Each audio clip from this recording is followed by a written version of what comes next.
All right. So I'm going to be talking about how to use parallel agents to fix accessibility issues today. Bit of a mouthful, but it's a workflow I've been experimenting with. So excited to share my learnings and see how if you guys end up adopting it or not. Before I dive in, just a bit of housekeeping. Please feel free to ask questions as we go along. I prefer if you use the Q&A tool. It just makes it easier for us to spot the questions and track them. You can post them in chat. It's just they get lost in chat fairly easily. All right. So I am going to talk about the multi-agent workflow today, which kind of breaks down into these four steps: identify, plan, fix, and verify. And I'll go over three different options of how you can go about actually writing the code or getting the agent to write code to fix stuff, and how to use the Storybook MCP to verify those fixes. This started a few months ago. Our marketing side had a few open accessibility issues, and we've been using Storybook and Chromatic to track those and addressed a bunch until sort of around April when things just kind of plateaued. And the that last batch of work is always the one that takes the longest to get around. And then suddenly there was like a flurry of PRs and like some PRs within minutes of each other, and I was able to burn down all the issues down to zero. And when I say zero here, I mean things that are you can catch by running Axe on all the stories in our storybook, and we do have a fairly comprehensive storybook. But the long and short of it is, I was able to do this through largely thanks to a team of coding agents, and that's kind of what I want to talk to you about today. The kind of naive approach is, everyone knows that they have a bunch of accessibility issues. You might even be using Storybook to run accessibility tests or some other form of Axe. Can you just tell Claude, hey, go spin up Storybook or go run Axe and find all the accessibility issues and fix them? And unfortunately, the answer is no. This is a very naive approach that, in my experience, just does not work at all. You end up burning through a ton of tokens, and you don't really get to fixes. So you kind of need to take a much more uh, uh, sort of organized approach, I would say, to addressing stuff like this. And in my experiments, sort of this is kind of where I landed on, and this is not like something I thought of. It's if you follow a lot of folks who've been on the cutting edge of using agents, this is generally the recommendation I would say currently. So you break down the workflow into four steps: identify. So actually identify what is it that you want to solve. So in this case, which accessibility issues do I want to address? Then create some kind of plan and split it up into individual chunks that you can target, then spin up a team of agents to address those issues in parallel or in synchronous, depending on what you want to do. And then lastly, use some kind of automation to verify those checks. So in my case, I'm going to be focusing on Storybook MCP for running those checks, but there's definitely other options out there for that. So let's start with the identify part. Uh, this part is probably the most straightforward. Like most people tend to have some kind of automated accessibility testing within their for their project, and they're able to get information on what are the open issues. In my case, I was using the Chromatic accessibility dashboard, which looks kind of like this. I can actually show you the live version too. Let me just bring up my browser here. So this is kind of the dashboard, has a couple of different views. You can go between grouping by the type of violation or grouping by stories, and then each story will tell you sort of what violation it has. So that's where I started, and I was able to use that as the like this is what I need to solve. But the problem is those backlogs are pretty daunting. Most people we'll see this as, okay, there's a bunch of issues, but I don't know what is a small fix that I can target very quickly or what requires a little bit more exploration. Are there things that I can group together and target at the same time? And all of that kind of planning essentially is becomes a bit of a stumbling block. because you actually need to spend some time and triage all these issues and then figure out how to address them, and that's why that backlog kind of ends up being stuck around. Um, and that's where planning comes in, not surprisingly. Uh, what you need to do is you need to take some kind of sort of organized approach at planning how you're going to fix those issues.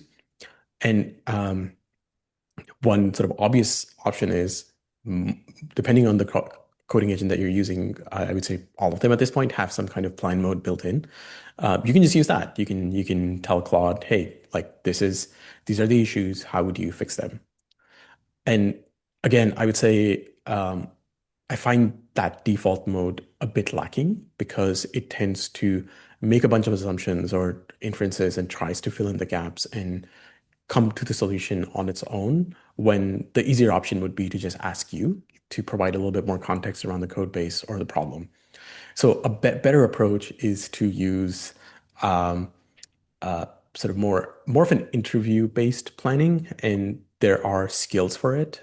Matt Pocock has a grill me skill that's really great.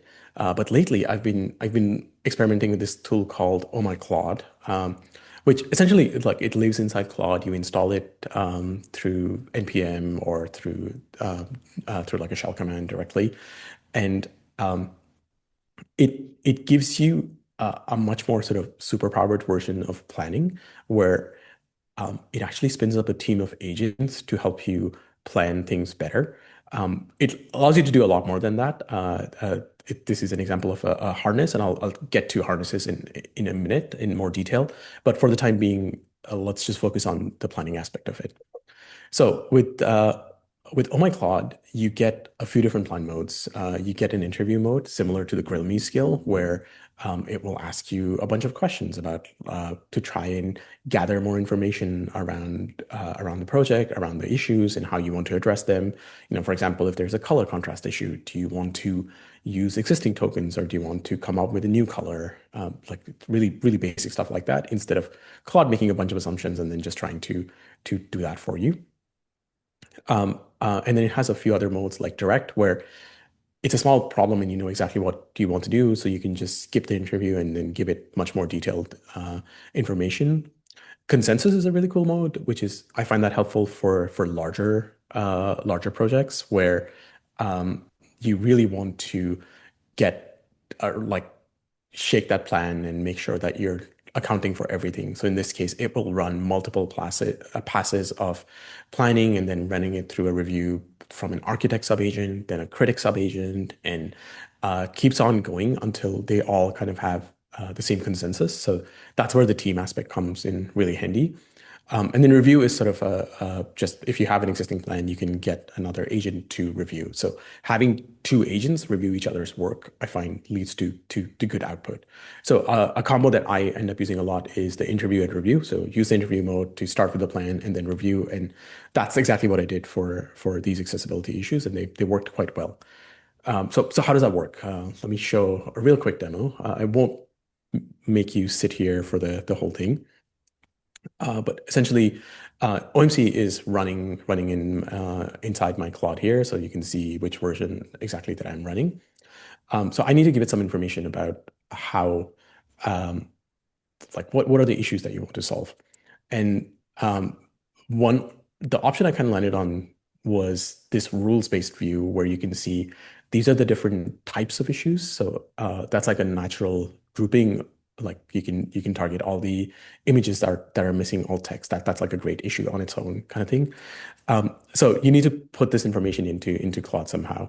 And this is where I feel like there's a bit of work that we can do on Chromatic side to make this information more easily available to you. So you can literally just like grab this table, like copy the DOM node, copy element, and then paste it in Claude and let Claude use that information. I in fact wrote a little script. Let me pull that up. Uh, I mean, I got Claude to write a little script that parses that table and generates a JSON file with a summary of all the types of issues, which stories are being impacted by that, and a little bit little bit more metadata that's available to you in this report.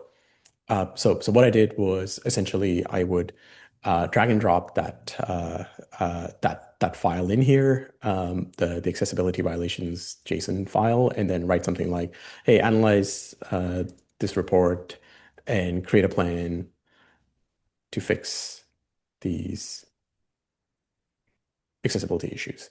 Um, so you can, if you do this, the plan trigger will trigger OMC, but you can also kind of start with slash command. So there's an OMC plan command that works quite well. If you pass in the consensus, if I spell it correctly, flag to run it in consensus mode and so on. So again, I'm not going to make you sit here through that whole process. But yeah, Hey, that kind of started that way. hey, Varun, we have good question. Dimitri's wondering why you went about it that way with like the manual copy pasting instead of using a skill and maybe a browser tool to grab it for you without the like manual scraping. Yeah, totally great question. I think that's where we're headed with Chromatic. We want to be able to let you get that information programmatically.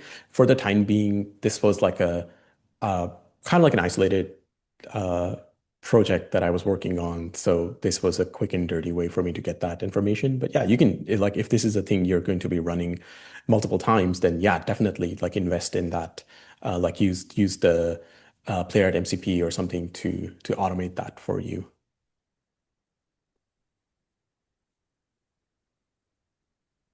Cool. I ran through this process. It asked me a bunch of questions. We went back and forth, ran consensus on it, and at the end of it, this is the type of plan you end up with. Again, we don't need to worry about the specifics of it, but it'll have some requirement summary, acceptance criteria, some like top level information, and then it starts creating these stages or phases. And this is kind of the interesting thing, where each stage is essentially an isolated piece of work that it can target. So you can think of them as vertical slices, and that is super useful because then the next step was I told Claude to take these vertical slices, the phases, and turn them into GitHub issues.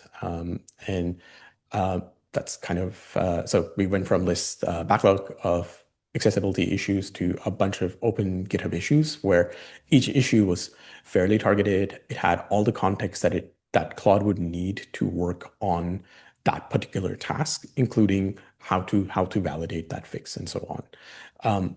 So at this point, we have a great plan. We split that work into GitHub issues, and you could send it to whatever tool that you might be using. It might be, say, if you're using Linear, you can hook it up to Linear and create linear tasks. Or if you don't are not using any tool, you can actually get it to just track the plan.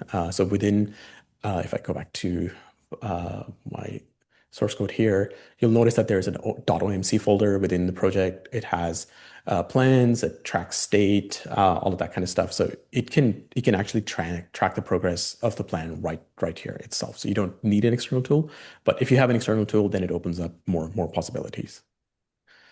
And then in these issues, the other interesting thing is it considers sort of like the sequencing, like starting with this task and then moving up to sort of things that might have more dependencies and might be more open-ended.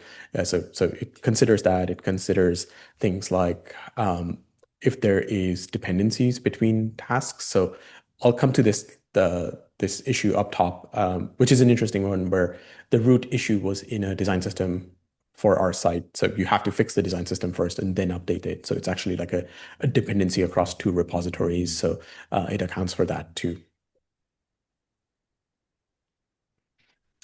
This question here from Nicholas around the chromatic accessibility violations table is a presentation of Xcore. Yeah, exactly. So it's built on top of Storybook's accessibility add-on, which is using Xcore. So it runs Xcore on stories and tells you what violations were found. All right.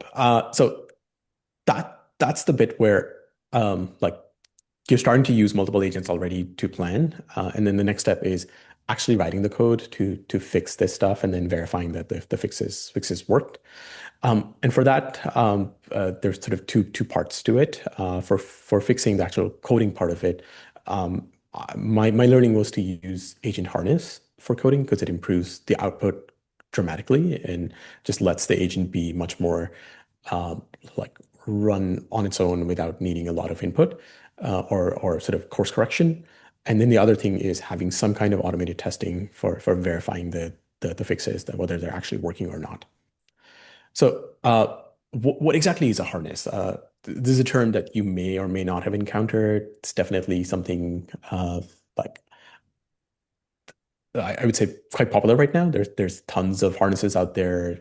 They all have trade-offs and lots of different reasons why you might want to use them. But essentially, it is stuff around the core agent that you might be using, whether it's Claude or Codex or whatever. So it's adding things like a GUI to be able to see what's happening and manage multiple runs, infrastructure around how you're running different sessions, tooling, so being able to run different tool calls or spin up subagents and decide how to hand off work between those subagents and so on. All in all, what that means is it just makes the agent much better at being autonomous because at the end of the day, the context window for the agent really impacts how good the work is. So if you can break up that work across multiple agents, you can keep the context window low, and then have sort of one manager that is talking to all of them, and you're able to get much better output, and you can have sort of built-in feedback loops and so on. On the validation side, I just went with Storybook MCP. We use Storybook a lot, and the MCP works great where it can trigger the run story tests tool to run tests across the entire storybook or target specific stories that the agent might be working on, and then even like run in a loop until all of the accessibility issues are resolved. So that part is pretty straightforward. We've talked about it a lot in the past, so I won't go into the Storybook MCP in a lot of detail here. So let's talk a little bit more about the actual workflow part. Like how do you use the harness and what kind of harness you can use. And in my case, I experimented with three different ones: OMC, the Oh My Claude version, Conductor, which is a desktop app, and Claude's desktop app with their sort of cloud mode. Before I dive into that, I have a question here from Matthew.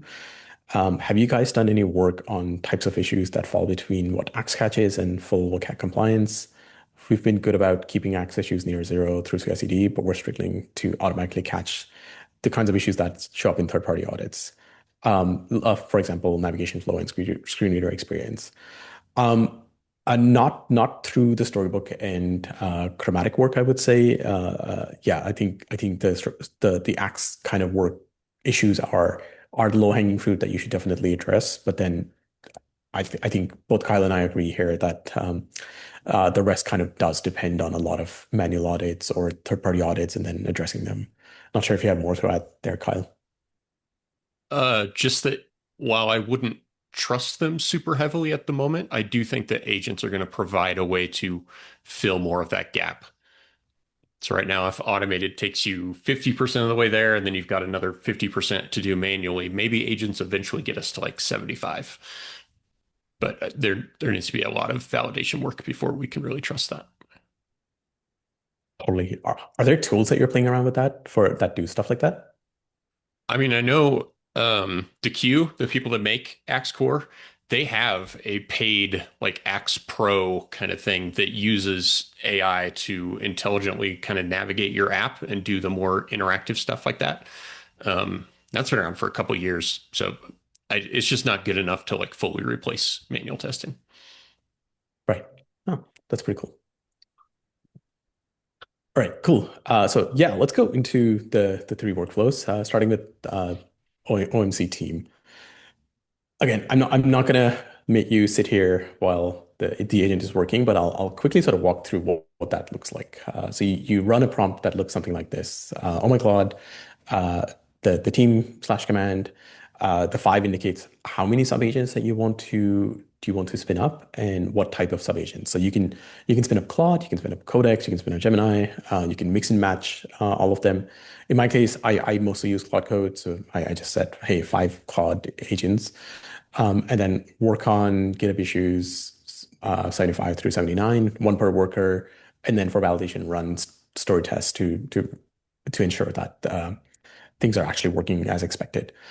Um, so this kicks off the team, and OMC will be like, "Hey, team created, not creating 5 tasks, one per issue." Um, these are tasks that it's creating internally within its own state to manage the work, and then it spins up 5 sub workers and then a team lead. So you get in Claude, you would get UI that looks kind of like this.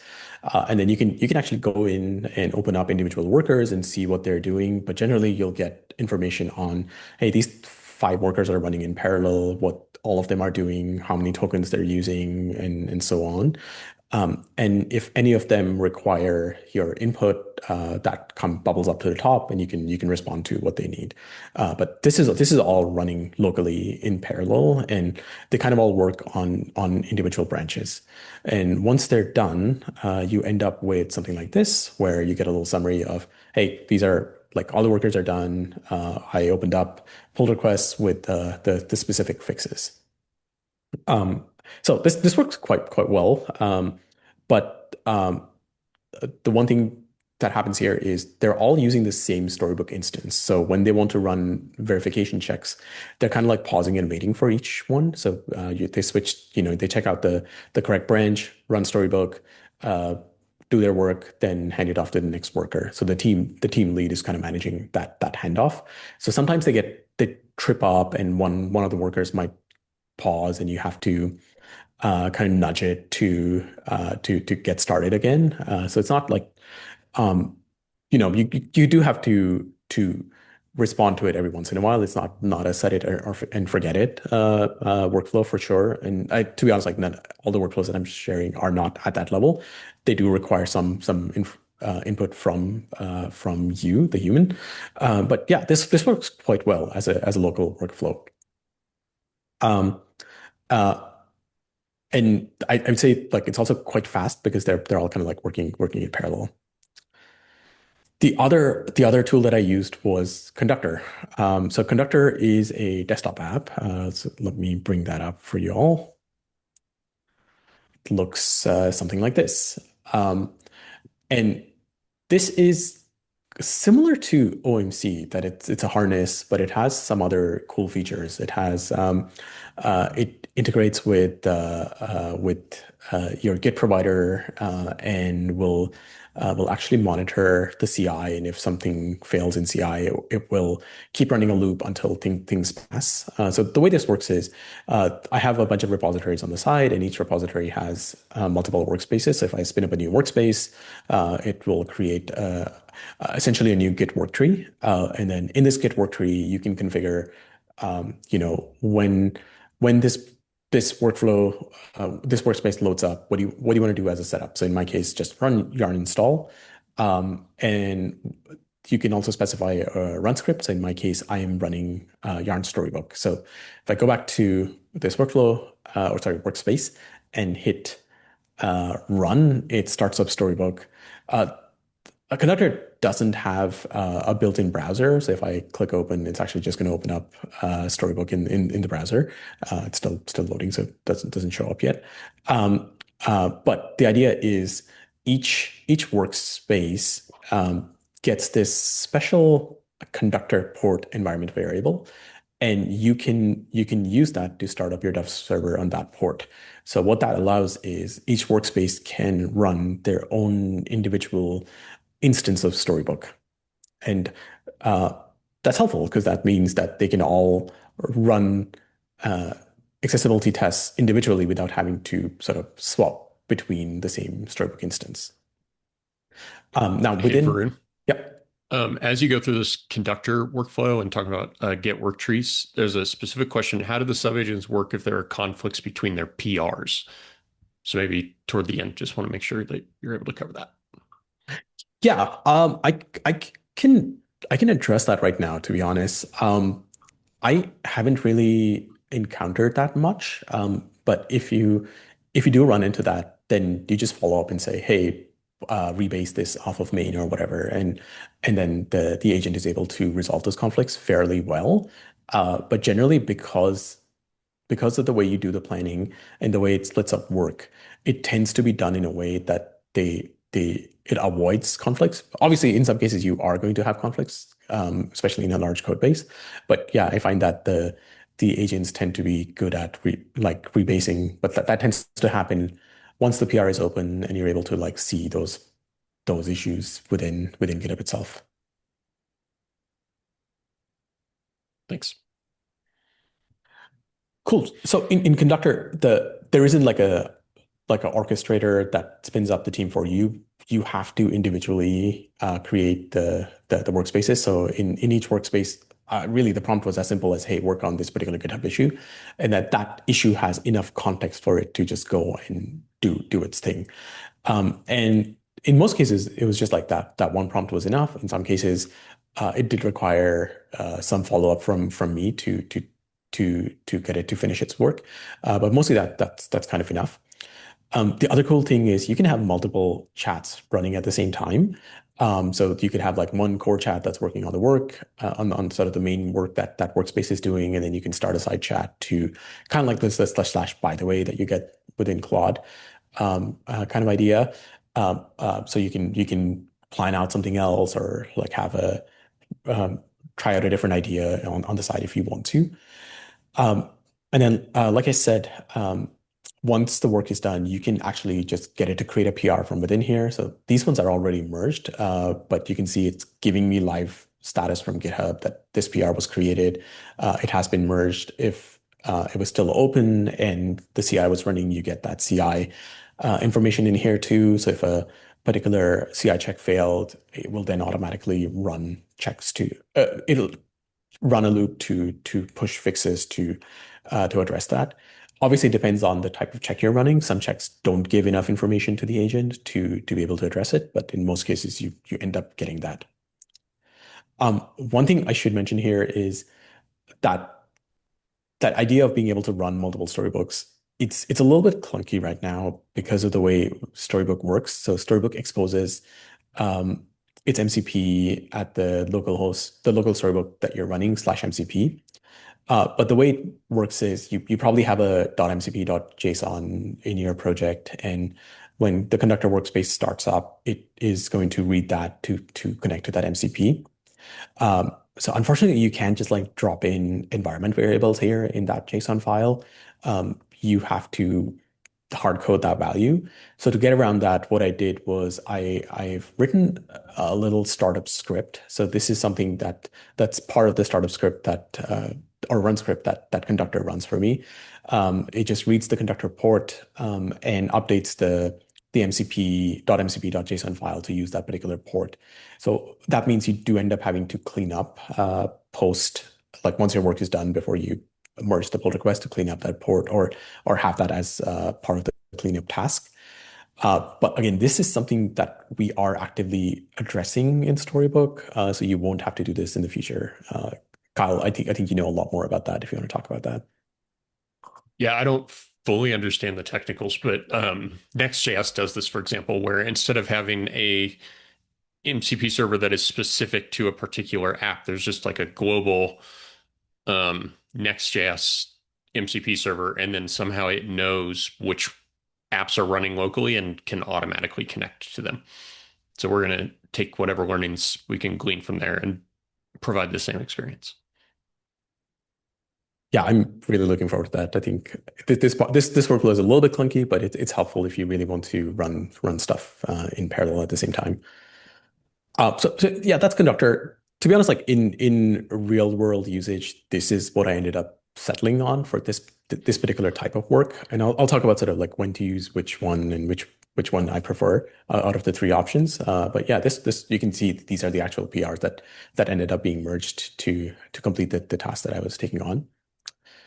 And then the last tool that I want to talk about is Claude Desktop. So this one is very similar to Conductor. It creates work trees for each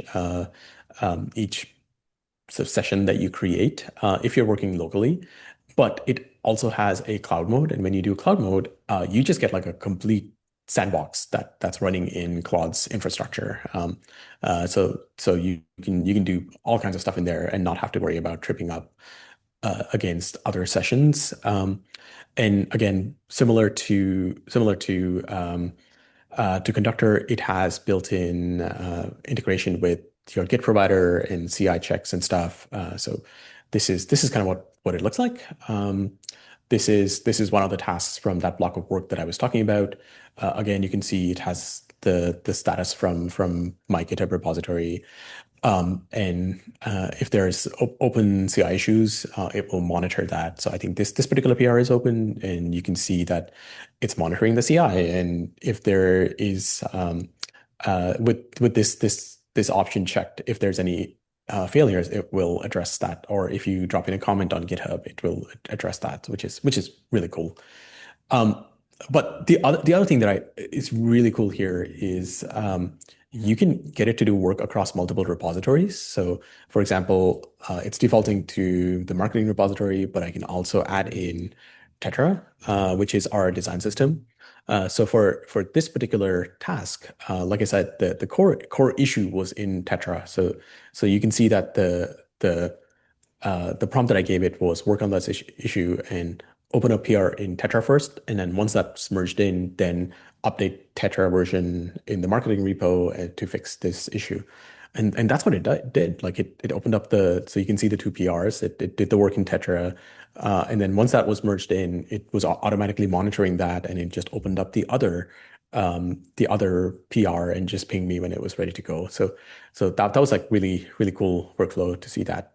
Um, like being able to do work across multiple repositories.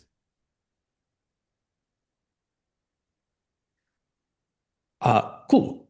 So I would say, yeah, let's talk about the trade-offs between different harnesses. I haven't really, I don't think it's good to sort of think about like, like be fixated on this is my harness and that's the only thing I'm going to be using.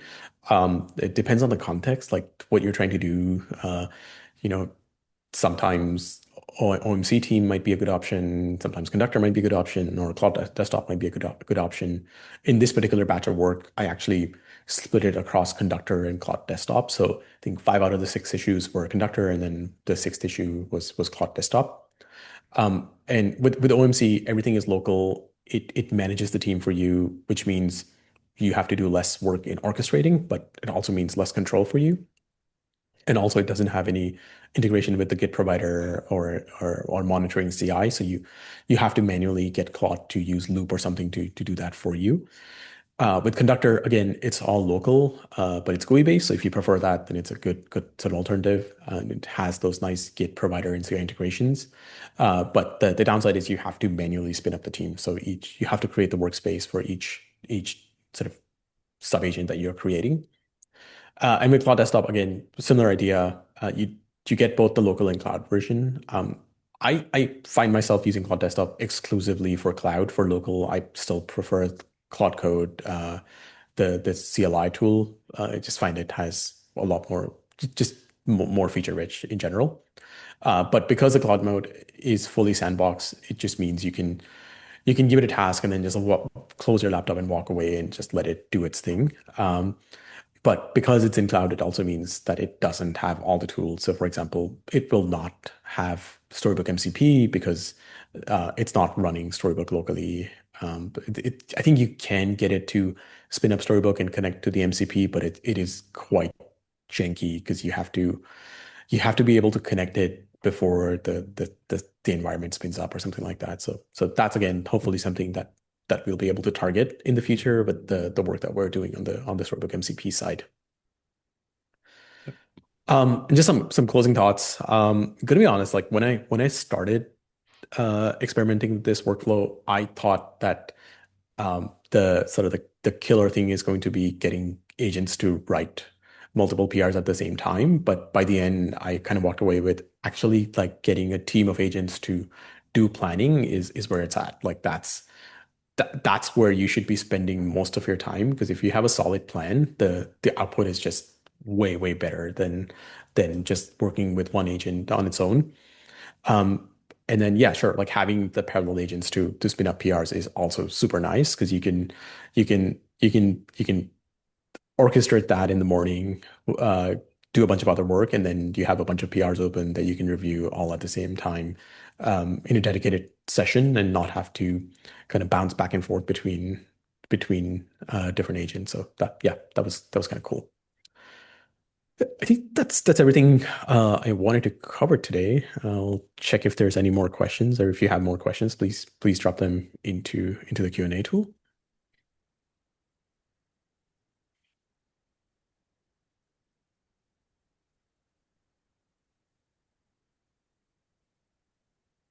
Um, there was a discussion in the chat. I'll try to pull out the question, where just basically they're still experiencing conflicts between multiple agents that spin up their own sub agents and then do the work. Um, so yeah, just more talk around um, avoiding and resolving conflicts. Right. That's interesting. Okay. I haven't, again, like haven't run into that too much, but also like there's not a ton of developers in this repository, so I don't think I have like I'm not the representative case here, probably.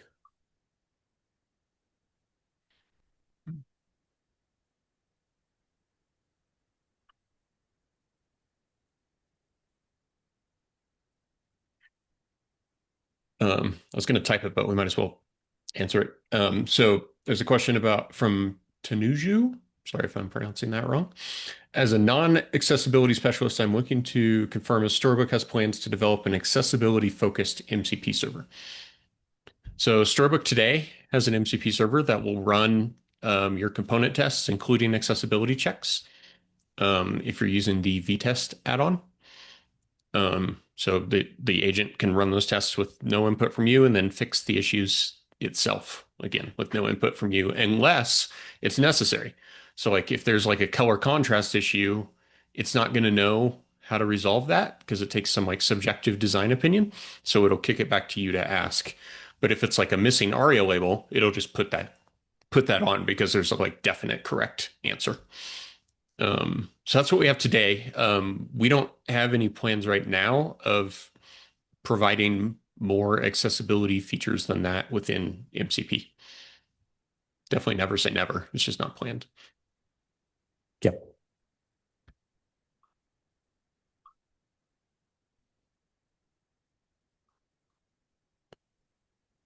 Cool. I don't see any more questions, so thank you all for joining. Hopefully, yeah, like I said, this was a bit of an experiment, but hopefully, interesting for y'all. Yeah. Oh wait, there Um, there is a last there's one more one more question. question. Can the agents auto-generate the VCAG reports? Um, so essentially, it's the Axe report that we're taking in. So currently, I got that manually from our dashboard, but I think Kyle mentioned this in one of the chat comments. We are working on an API for Chromatic. So once that is up and running, you will be able to hit that API or get Claude to be like, hey, can you get the current sort of accessibility report for my project? And it should be able to just get that for you, and then you can use that in a plan. So that's coming in the future, I would say.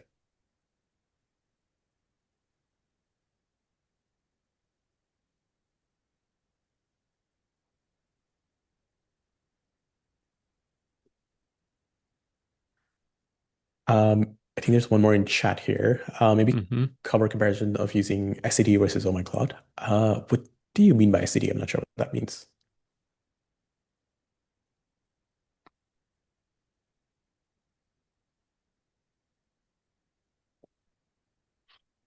Well, Spectrum and spec-driven development. development. Yeah. Oh, I think it is a very similar idea, I would say. I mean, oh my cloud is just harnessing, right? So the more sort of structured thinking you can give it, the better the output will be. So if you have a bunch of specs for what you want to build, or like even like I know like the current thinking now is giving it prototypes and stuff like that. So yeah, the more context you give it, the better the output is going to be. So yeah, absolutely. In this case, because it's it's not creating something new, it's more about addressing open issues. I think the spec essentially becomes the test results that you're giving it.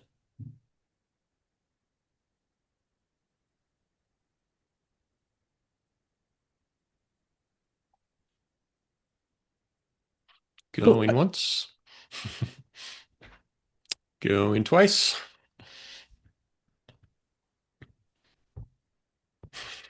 All Looks like right. we're good, Varun. All right. Thank you. Thank you all for joining. I'll see you in one of these sessions in the future. Cheers. Take care, everyone.